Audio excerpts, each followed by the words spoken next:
Alô, alô, escabanautas, eu sou o Wilson Júnior e hoje vamos conversar sobre Crônicas de uma Morte Anunciada de Gabriel Garcia Marques.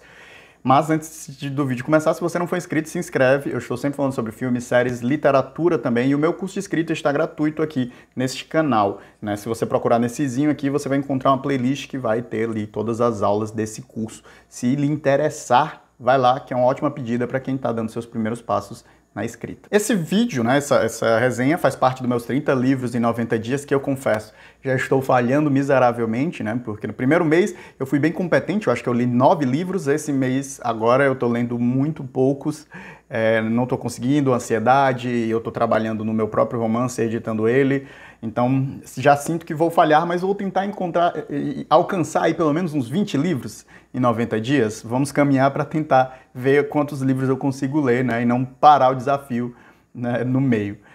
E confesso que é o primeiro livro do Gabriel Garcia Marques que eu leio, que é, de certa forma, um pecado para mim, especialmente sendo um escritor, né, escritor latino-americano que não leu. E assim, eu já estou pronto para ler toda a obra dele, porque esse livro é simplesmente fenomenal. Né? Para quem não conhece, né, não sabe a sinopse, em Crônica de uma Morte Anunciada a gente vai acompanhar a história de Santiago Nassar, que é acusado por Ângela Vicário de a ter desonrado. E por isso ele é morto pelos seus irmãos gêmeos, né, o Pedro e o Pablo Vicário.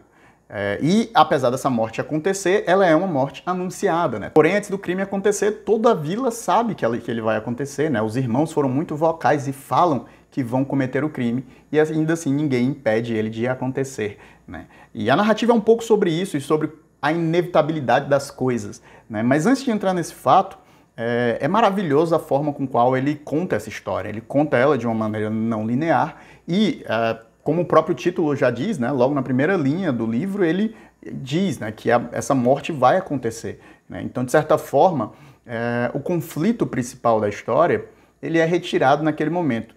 E eu venho protelando, né, eu já falei algumas vezes sobre isso aqui, mas eu venho protelando de falar sobre narrativas que não são centradas ou conduzidas por conflito.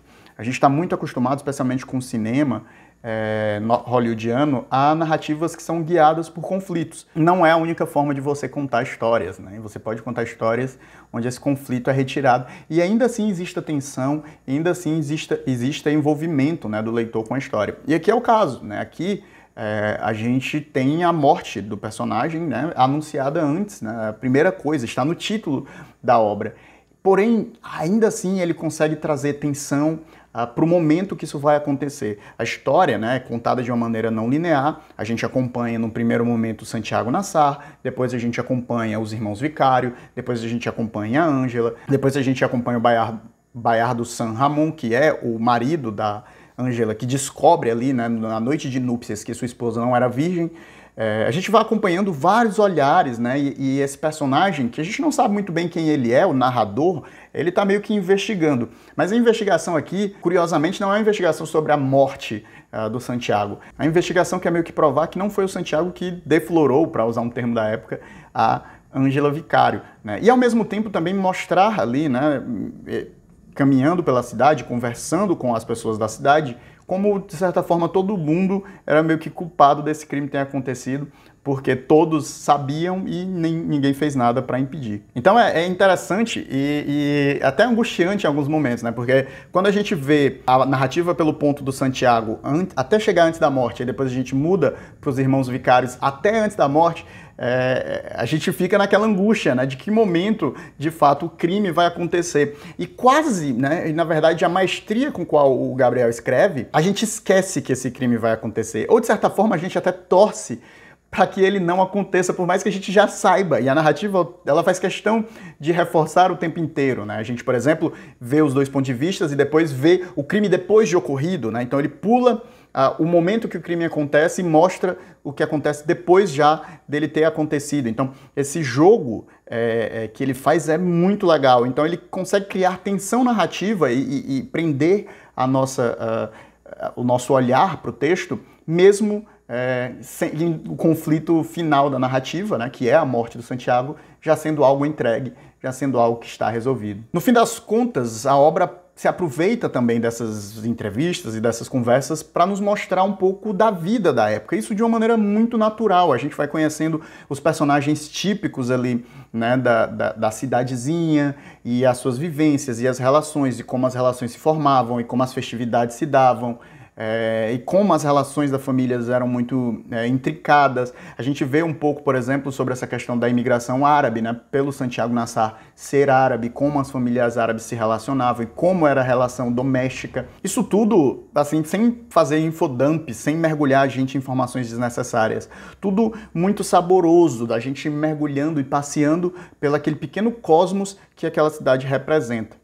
Uma coisa curiosa, não sei se vocês sabem, a história, né, que inspira essa novela do Gabriel, ela aconteceu na realidade com ele, né? Foi com um God Brother. Não existe uma palavra em português para isso, ou pelo menos eu não conheço, que basicamente é um irmão por parte de padrinhos. Tipo, alguém cujos padrinhos são os mesmos padrinhos que os seus, né? Então, era esse afilhado ali, que era afilhado dos mesmos padrinhos que o Gabo era. E aconteceu com ele isso, né? Essa história aconteceu, essa situação, né? Aconteceu com essa dentro, e ele conhecia a história, e há quem diga que ele, né, viu o crime acontecer, né? Apesar de que isso posteriormente foi contestado, que ele não estava na cidade na ocasião que o crime aconteceu. Obviamente existem diferenças, né, entre o fato, como aconteceu realmente, e como é contado no livro, né? Os irmãos não eram gêmeos, né? Que no livro eles se tornam os gêmeos. Um outro fator é que o casal, né, a Ângela e o Baiardo não se reconciliam no final. E aqui na história real, o caso entre a Ângela Vicário, né, e o irmão ali, irmão de padrinhos, né, por assim dizer, do Gabriel, aconteceu de fato. Então, o caso que na obra a gente vai ali a perceber que ele de fato não acontece, aqui de fato aconteceu, né? Uma das coisas maravilhosas que eu achei, né, e que esse investigador vai mostrar pra gente é essa reconciliação que acontece entre a Ângela e o Baiardo, porque, de certa forma, no fim das contas, a gente fica com uma sensação muito profunda. E eu acho que esse é muito o sentimento que também quer se colocar na obra, né? De como o Santiago morreu de graça, assim, né? Porque, no fim das contas, os dois irmãos rapidamente saem da prisão, né? A Ângela, apesar de que, de certa forma, vive uma vida meio que num amor platônico, né, no qual ela escreve cartas a vida inteira para o Baiardo, e só depois de muitos anos de vida é que ele de fato vai chegar até ela com essas cartas. Querendo ou não, ela tem um final feliz, né?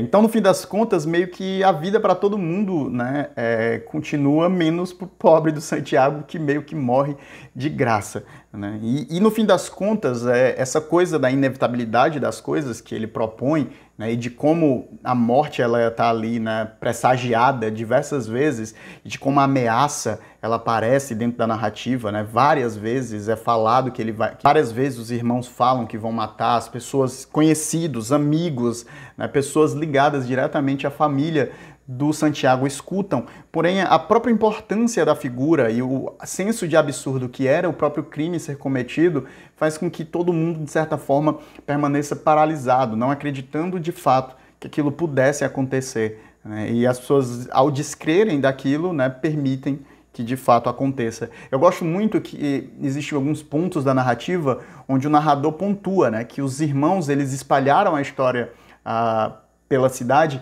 quase no intuito de que eles fossem impedidos, né, que alguém aparecesse para poder impedi-los de cometer o crime, né, como se eles mesmos não tivessem coragem, não quisessem fazê-lo, né? É muito... E sim, cara, a prosa do Gabriel Garcia Marques é um negócio espetacular. E eu digo isso porque eu li uma versão do português de Portugal, né, a tradução para o português de Portugal, que não é, obviamente, dentro do que a gente espera. A escolha de palavras é muito distinta do português brasileiro, e ainda assim, para mim, foi uma experiência maravilhosa. E é muito gostoso, porque, tipo, eu sou editor, né, eu edito, escrevo, então... Eu tenho um vício terrível como editor de que eu edito tudo que eu leio.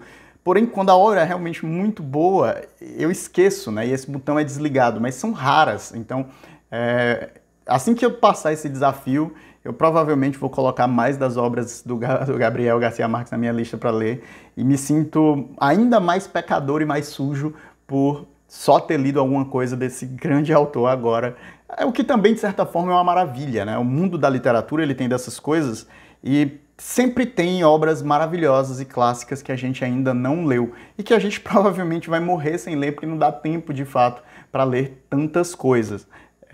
Mas foi uma experiência espetacular. E se você não leu, né, fica a indicação para que você leia e mergulhe, porque essa é o tipo de maravilha que a literatura permite a gente, né? Entregar para a gente o final, o clímax, ou a plot central na primeira linha, no título da obra, e ainda assim conseguir, através da estética do texto, de um trabalho maravilhoso de condução de prosa e da forma com qual o autor conduz a narrativa, por uma viagem espetacular. É simplesmente maravilhoso. Se você já leu a obra, deixa aqui o que é que você achou dela, se você discorda de algum ponto, né? Se você tem alguma coisa a acrescentar, comente aqui, porque é sempre bom continuar batendo papo com vocês, né? Depois que eu faço esse tipo de crítica. A gente se vê numa próxima e tchau!